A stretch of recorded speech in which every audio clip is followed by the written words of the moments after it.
So for those that are joining, welcome to today's webinar. My name's John Slow. I'm a director at Deltaee Energy and Environment. I'm joined by my colleague Philippa Hardy.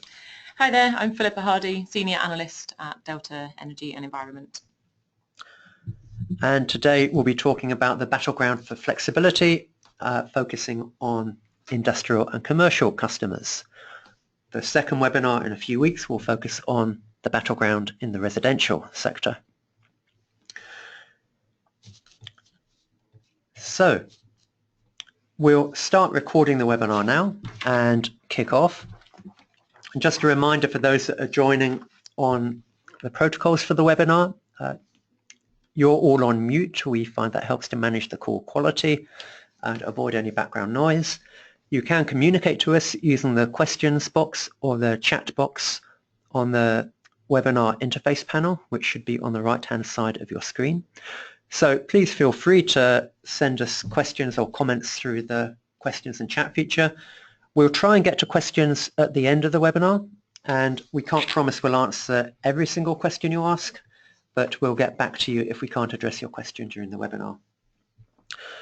So we'll run for about 30-40 minutes max, and I'll hand over now to Philippa, who will tell you a bit about the structure of today's webinar. Cool. Thanks, John. So as you will have seen from the webinar invitation, today we're talking about technical innovations and business models and how these are shaping the demand response market. So we've got about half an hour today, and we'll be talking about the battleground for flexibility. So who's playing and what are they doing, the technical innovations and sources of flexibility, and then moving on to business models and how these are changing. There will be time at the end for questions, so please use the webinar software to ask your questions throughout. If we don't get time to answer them at the end, we will make sure we get back to you personally. Just to give a quick introduction into why this webinar is happening today. Well, at Deltaee, we see that flexibility is a really important research area for us. We have more and more clients asking us questions about system flexibility, and we are carrying out a significant amount of research in this area. We see that flexibility is becoming increasingly important because fundamentally the market is transforming and becoming more distributed. And this trend is where flexibility is required, and the market is opening up and enabling the demand side to provide this flexibility. So we thought today what we'd like to do is to share some of our observations on how the market's developing. So this isn't a comprehensive treatment of demand response or flexibility, but a highlights of some of the more interesting aspects of the market that we've been researching, observing, analysing over the last years. Before we get started, we'll just give you a very quick background, just a couple of minutes into Deltaee, for those of you that don't know us. So as you can see on this slide, we focus at the customer end of the value chain. And our mission at Deltaee is to help companies navigate the transformation in the energy system. And we see the energy system becoming more distributed, more customer-centric, and more service-orientated. So you can see on the middle right box the type of work that we carry out, and below that a selection of some of our clients. Broadly speaking, our clients are mainly from the utility sector and the product manufacturers and technology companies. However, it's widening out now to include insurance companies and telecoms companies, so companies from outside of the energy sector that are interested in the energy market. And at Deltaee, we're quite unique, so we have a slightly different business model to most of the consultancies. Most of our work revolves around research services. These are annual subscription research services, and we can divide these into roughly 3 areas. So we have digital and services innovation, distributed generation and demand-side flexibility, and then heat. And some of the research services are listed here. And we also carry out bespoke consultancy, looking into company strategies, market analysis and forecasts, demand forecasts, technology and product analysis, as well as customer research. And then the bottom right-hand corner, we also hold a few different summits each year on connected homes, micro CHP, energy services and heat pumps. Thanks, Philippa. And of course, you can look at our website or talk to us to find out more about any of these. So back to flexibility. And moving on to the next slide. First of all, terminology. I mentioned this at the very beginning. There is a huge amount of different terminology around flexibility or demand response. Don't worry, our intention isn't to go into this terminology and debate and argue about which terminology is best, merely to point out that we're interested in the widest possible understanding of flexibility. So if we go on to the next part of this slide, we'll see that fundamentally we're looking at loads, generators, batteries, other forms of storage operating flexibly according to price signals from the electricity or even wider energy markets. You can see in the box here a selection of some of the price signals. Maybe system operator balancing, the third bullet down, is typically the price signal driving a lot of the flexibility in today's market. We believe at Delta that the price signals will become stronger and stronger in the future, and in some markets these price signals are not making their way to the customer side of the meter, but in other markets more and more price signals are making their way to the customer side of the meter. So it's a dynamic market, a rapidly growing market, and a market that we believe has got a really interesting future. Let's now look at some of the battleground and different players in the market. So we're seeing many different types of players coming into this market and from many different angles. We're just going to show a selection of the type of people we're seeing. Obviously, it starts with the specialist demand response aggregators. This is where the market started, and there's still a core amount of companies that are leading in this area. But we've also seen a number of other companies, network operators, HVAC manufacturers, storage players, suppliers, distributed generation, trading specialists, and controls companies. So let's have a look at a few examples of these types of companies. So lots of logos here. They're examples of companies. As I said earlier, not a comprehensive assessment of all the different companies. And I'm sure many of you will have different ways of segmenting the market. The point to make here is how many different players there are coming from different angles. So as Pip said, companies like Restore, Flexitricity, Enenoc, pure play demand response aggregators have been creating the market in many, many ways. But other players are getting more and more involved. We see energy suppliers becoming increasingly active in the market. You see product manufacturers building in demand response into their products. So HVAC products are demand response ready. We have Mitsubishi and Carrier here as examples. And just to pick out a few of these companies, so Swisscom on the bottom right, may be a surprise to some of you to see there. They're actually active selling flexibility into the balancing market in Switzerland, both with residential customers and with smaller commercial customers. Lichtblick, towards the top right, are an energy supplier in the German market. You may have heard of them. They had a partnership with Volkswagen a few years ago and were looking to develop a very large virtual power plant around combined heat and power assets. They've now changed tack slightly, but have developed a software and aggregation platform to aggregate very large numbers of flexible assets and trade that on the market.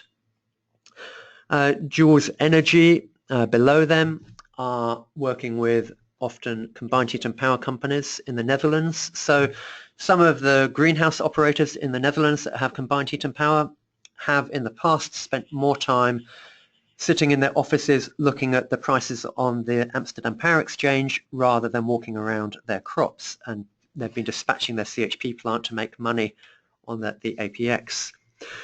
So a really wide variety of companies entering this flexibility market, which can make it confusing. But on the next slide, we'll show how we've tried to bring a bit of structure to this through looking at the value chain, or defining a value chain for demand response.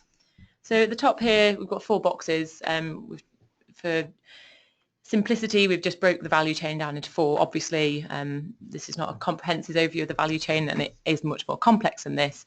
But for the sake of this webinar, we can break it down into customer sales and services, connecting loads, managing loads, and monetizing loads.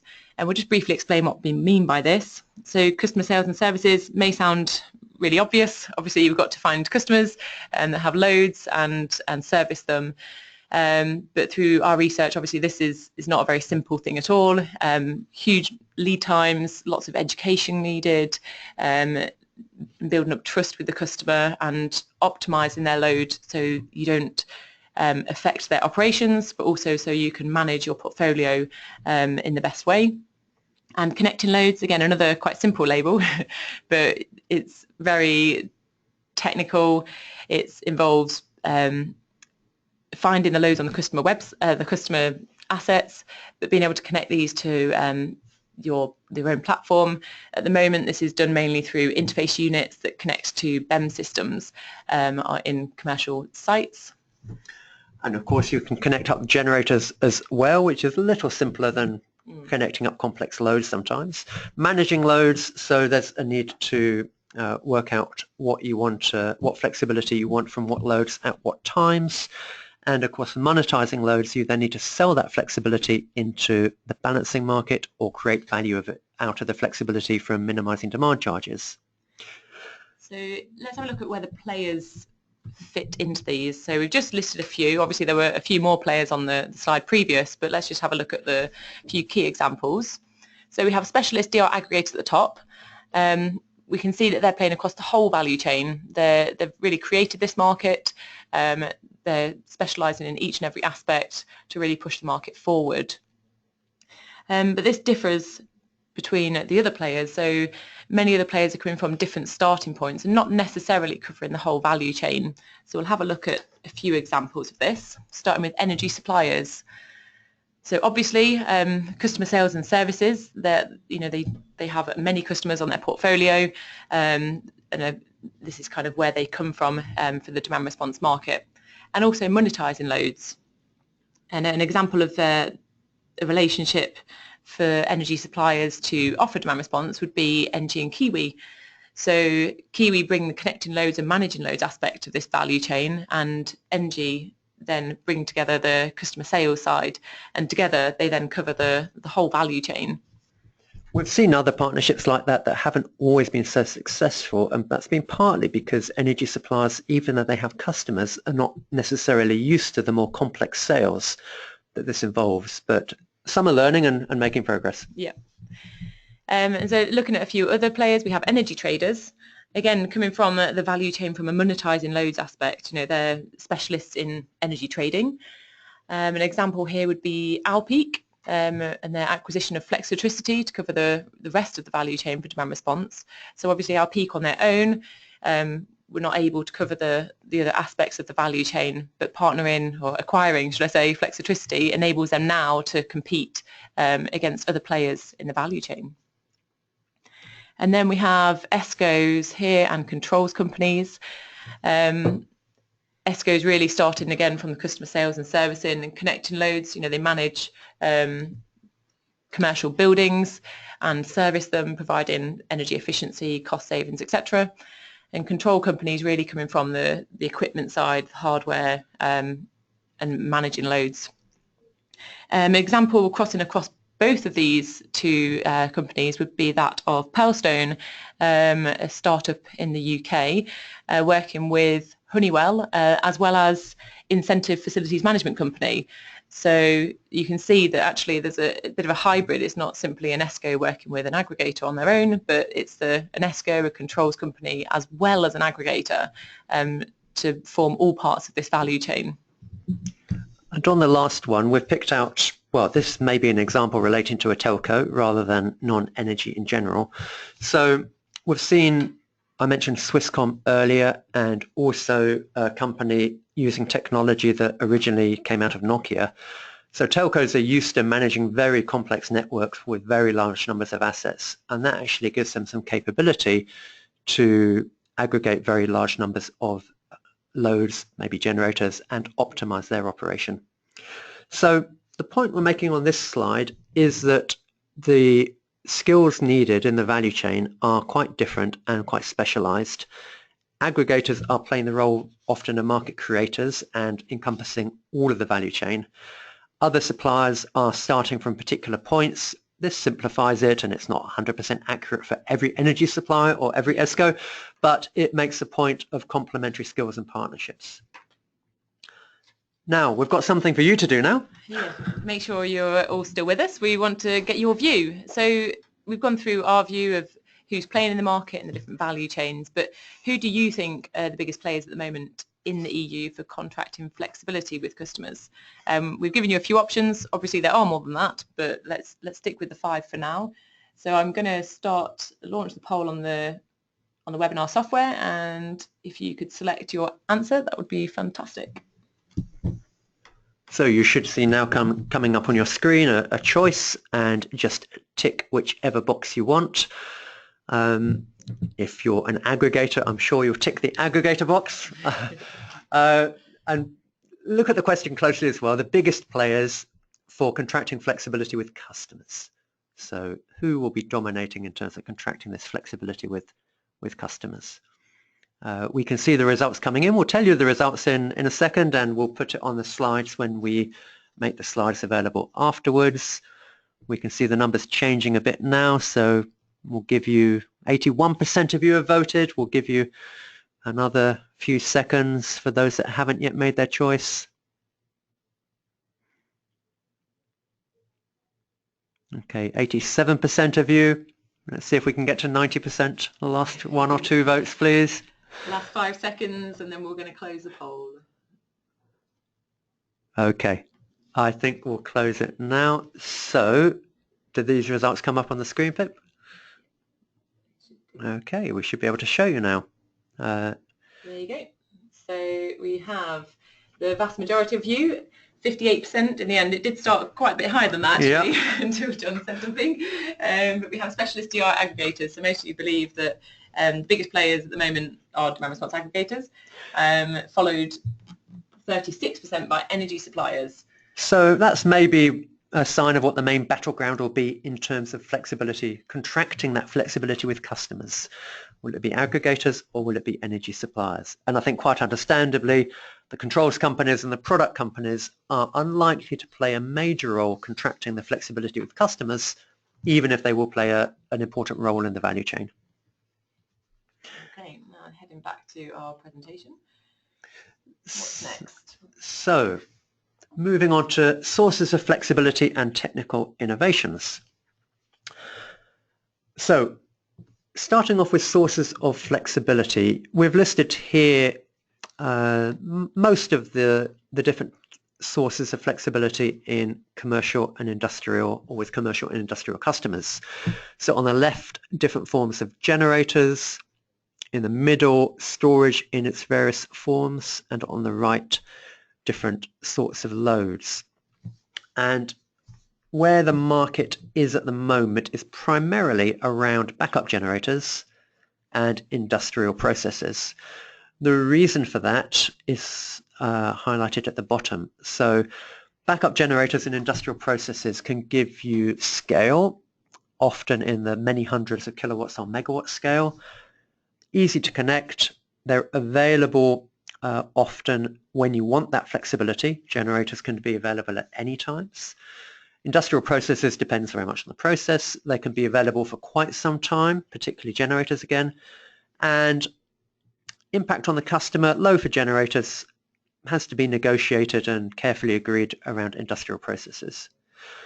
So the market is very much starting primarily with backup generators, industrial processes, to a lesser degree combined heat and power, and to a lesser degree large building loads. So let's just break that down a little bit more. So as John said, flexibility today in this top box here. But as we see the market changing, we're expecting more emerging flexibility in terms of large building loads and storage.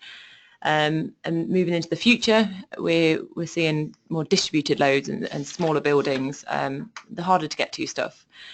So just to expand on what John said with the flexibility today, really available low cost in terms of the gen sets, and scale as well. there's large capacity in big industrial loads. As long as you can get through the customer acquisition stage, there's quite a big prize at the end of that. However, there are some disadvantages with these sorts of loads. So the environmental aspect of diesels, it's obviously widely talked about. We're not going to go in that today, don't worry.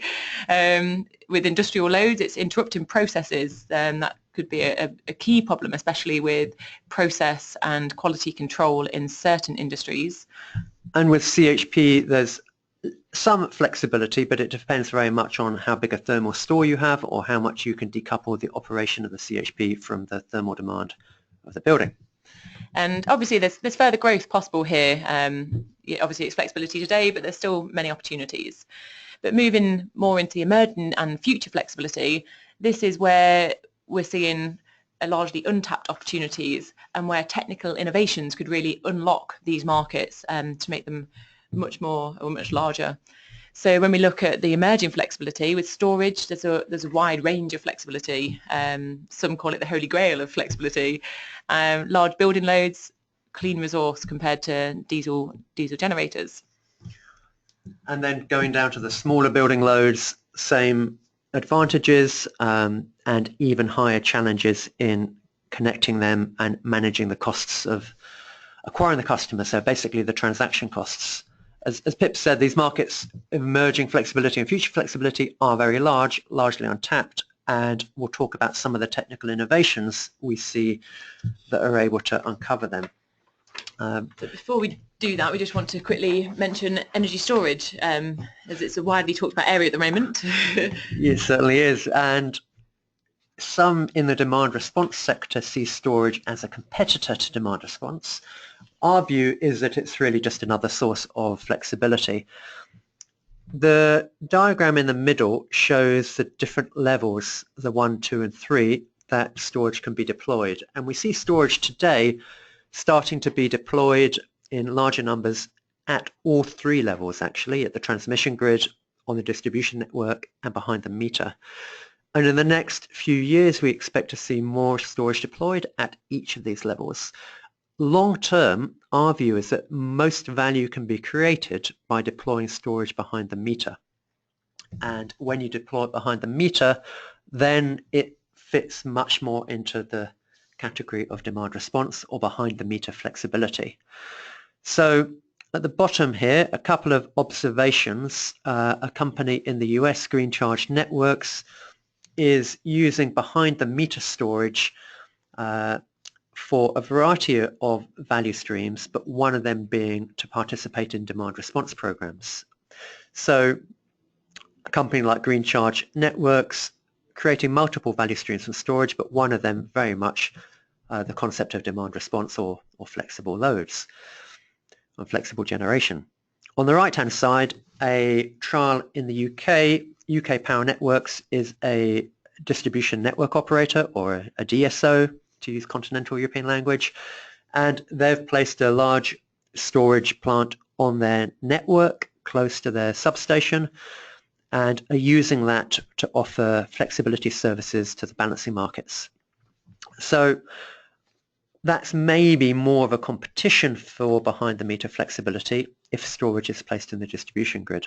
But overall, we see storage's home being behind the meter long term. It will be deployed in front of the meter as well, but more and more we think behind the meter. Okay, so before we go into the technical innovation progress and our innovation themes, we want to ask you another question. So we've gone through the different sources of demand response, but we want to know what you think. So in 5 years' time, what do you think will be the largest source of demand response? So we're future gazing now. Let me just start this poll. And under other, you'll notice that there isn't storage in there and there isn't combined heat and power in there. So put storage, combined heat and power, and anything else we haven't mentioned into that other bracket. We'll give you just a minute. So yeah, the last slide. some time to decide. We can see 20% of you have decided already. Shifting quite a lot, actually. The more yeah, there's no one clear winner at the moment, so if you have a preference, you better vote now.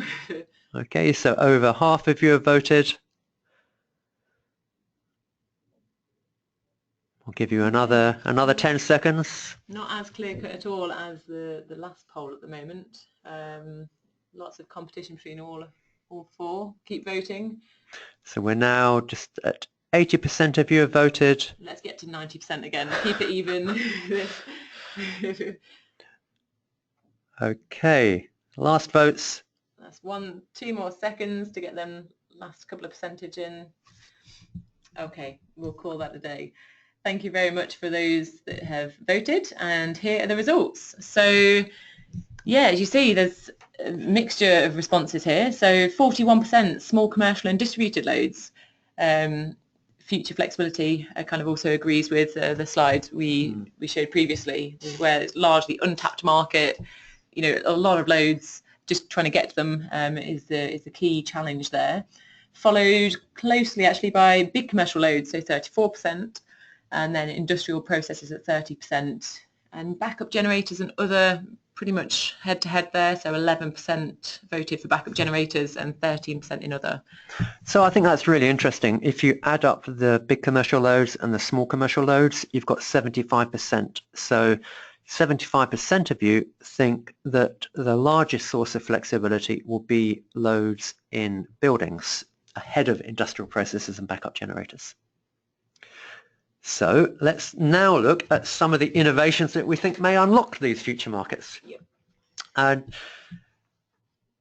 Demand response, we've created a small framework. Demand response 1.0 is really what started in the US in response to shortage of capacity to meet peak demands. And a lot of demand 1.0 was manual, used a few times a year to meet critical peaks.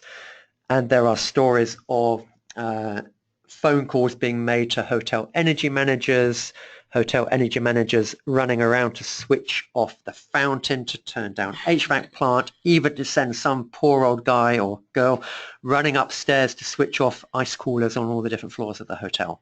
A very future-proof way of demand response. Now, clearly this isn't the future, so if we go through our spectrum and move to 1.5, then we see more machine-to-machine demand response, so fully automated, going through gateways at customer sites to reach different loads, quite fast acting, and maybe not just selling capacity but selling different forms of flexibility. And then all the way to demand response 2.0, and in Europe we think many companies are either at 1.5 or moving quickly towards 2.0. So demand to response 2.0, we see the loads being used very frequently for flexibility, for capacity, for balancing, for trading, for all sorts of different services. Very fast acting, so able to respond to frequency requests, able to cope with very large numbers of distributed loads, and of course fully automated. So let's have a look at the technical innovations then to get to DR 2.0 to really open up this part of the market. Now, we're seeing a lot of different things going on, a lot of different technical innovations, but for the sake of this webinar, we've just grouped them into 6 different themes to give you a feel for the sorts of things we're seeing. So minimizing, eliminating on-site works. Obviously, this is really, really important when it comes to, as you've all voted, 75% going for the commercial loads. You know, we need to really reduce the costs here, the transaction costs, the amount of equipment, and make the transaction easier for the customer, as well as the hardware and software aspect. We also are seeing more and more aggregators and players going for rapid speeds. This is where the market's going. There's a need for a very fast-acting demand response. For example, the FFR, fast frequency response in the UK, and we're seeing a number of players specialising in rapid speed of response. So we'll dive into some of these on the next slide, just to mention the ones that we're not going to dive into. So on the right-hand side, demand response ready products and buildings. So we're seeing more and more products coming with some kind of demand response capability or software built into them. And that ranges from Cummins generators, Mitsubishi HVAC products, or Tesla batteries. So products becoming, to use a loose term, demand response ready, and even buildings becoming demand response ready. So in California, there's a big push towards an open ADR standard for buildings, and companies like Honeywell bringing that or parts of that to Europe. On the left-hand side, selling flexibility into multiple markets. Depends whether multiple markets exist, but in the UK there are multiple markets, and companies like Flexitricity and Kiwi are selling customers flexibility not just into the one balancing market but into multiple markets. And then simplifying connection. Yeah, on the right, so we have a number of different people trying different things. An example in the US, and Cycle with their Swarm Logic, trying to simplify the connection by providing their Swarm Logic controllers and using Swarm Logic to really connect all the loads and to then communicate with their own platform there. A number of other examples as well. But let's move on to look at the three we are going to concentrate on today. So managing loads, rapid speed of response, and minimising on-site works. So here, just to drill down in a little bit more detail, we've outlined, what actually is the problem and where are the innovations that we're seeing. So, as I mentioned in the slide before, minimising on-site works. The cost of connecting adds significantly to the transaction cost. It's quite large today, especially when people are tackling commercial buildings, commercial assets. So there's a need around technical innovation to standardise connection software, or even we're seeing a couple of players, trying to access loads over IP to really completely minimise the on-site works there. So one company working, for example, with supermarkets to access on-site loads without actually having to go into the store, and connectivity being built into everything in the future, that we know there are challenges with accessing over IP. There's metering, verification challenges of that, but more of this will be possible, and companies are starting to exploit this today. And then we move down to rapid speed response. So the issue being the ability to access frequency response markets and shape response over short timescales. The innovation here around very fast communication. So we have central management versus distributed management. An example here. So many players, as I mentioned on the first slide, looking into very fast frequency response. So for example, Open Energy, using distributed management, so managing loads on site and then essentially managing from their cloud software to provide frequency services. And then on the last, we have managing thousands of loads. So if you can imagine, everyone is going to go to this holy grail of commercial building loads, hundreds of thousands of loads, and there will be a challenge around managing this amount of loads. So having enough software, special algorithms, enough I guess experience in managing that amount of assets, data, etc. An example of that last one, to borrow an example from our next webinar on residential, would be a subsidiary of Swisscom in Switzerland connecting many thousands of heat pumps and optimizing the operation of those heat pumps to sell flexibility into the balancing markets. So already working with many thousands of distributed assets. Okay, keeping an eye on time. So we've got lots we want to share with you, but we'll keep an eye on the clock as well. Moving into business models. Yeah. So today, as you are all probably quite aware, the predominant business model is around specialist aggregators. So an aggregator approaching a customer, optimizing their assets to extract value from network operators or balancing markets or whatever form of a demand response flexibility they can get out of. And this doesn't capture the whole picture, but simply it's a way that characterizes how much of the market is offering. If we move on, so we'll bring out now quickly, we've got 2 more slides left. this one more. So some of the business model themes. So we talked about pure play aggregators looking to own all of the value chain. Partnerships we've mentioned before, and we see a lot of opportunity to bring out complementary strengths between different players. We've mentioned Engie and Kiwi, we've mentioned our Peak acquiring Flexitricity. And Pearlstone, Honeywell and Incentive. So in the first slide we talked about a couple of these, but again there's many more, and there's many different types of partnerships. You know, it could be a non-contractual relationship, it could be an acquisition, could be a JV, yeah, lots of different things we see in the market. So we also see more and more different types of energy offerings being made to customers. Energy supply offerings, of course, energy service offerings, ESCOs, energy management, a whole range of different offerings. And we see opportunities for companies to bundle these offerings into one proposition or parallel propositions for customers. So, for example, E.ON, their VPP business, are doing precisely this. So offering demand response or flexibility as one aspect of this. So what E.ON's VPP business actually does is bundling flexibility from demand response and generation assets into a holistic offering and a wider customer proposition. So that includes energy efficiency, on-site generation, storage, as well as commodity. Currently working on the industrial and commercial customer side of things, and aggregating assets and to dispatch for monetisation of flexibility markets. So that's, again, one example. There are others out there as well. And this is maybe where ESCOs or energy service companies are quite well placed, in that they already are bundling often a number of different services together for customers.